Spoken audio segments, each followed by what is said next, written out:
भगवान जगन्नाथ की अद्भुत कहानी। एक बार की बात है, भगवान श्री कृष्ण की रानियां एवं उनकी बहन सुभद्रा ने भगवान श्री कृष्ण की माता यशोदा मैया को श्री कृष्ण की बाल लीलाओं की कथा सुनाने का आग्रह किया।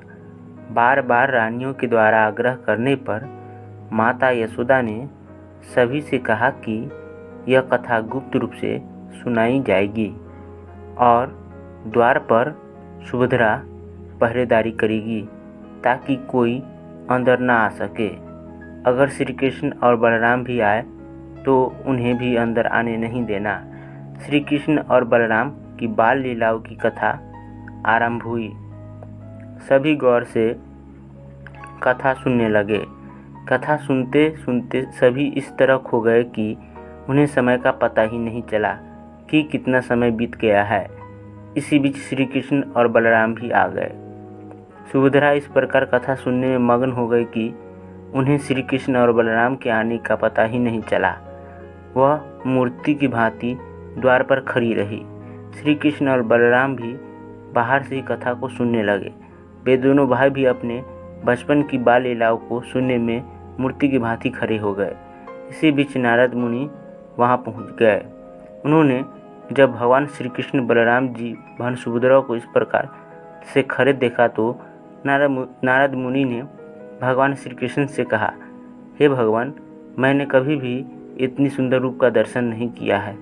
मेरी इच्छा है कि आप सभी भक्तों को इस रूप का दर्शन दें।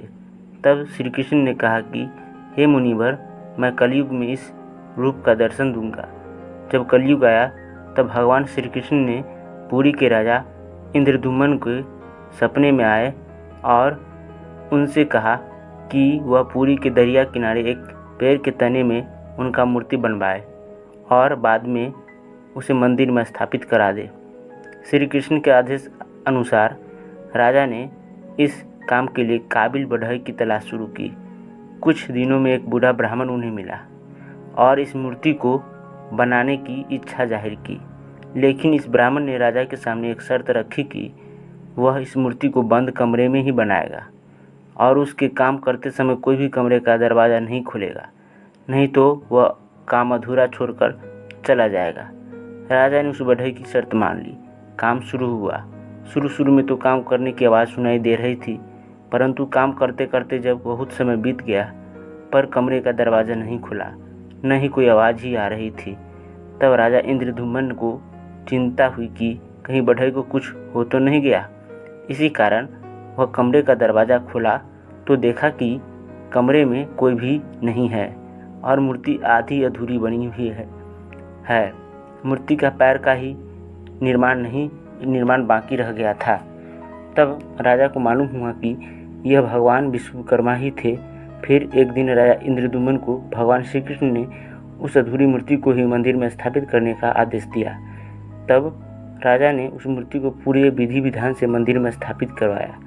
एक कथा यह भी है कि भगवान श्री कृष्ण अपने भाई बलराम बहन सुभद्रा के साथ नगर भ्रमण के लिए निकले।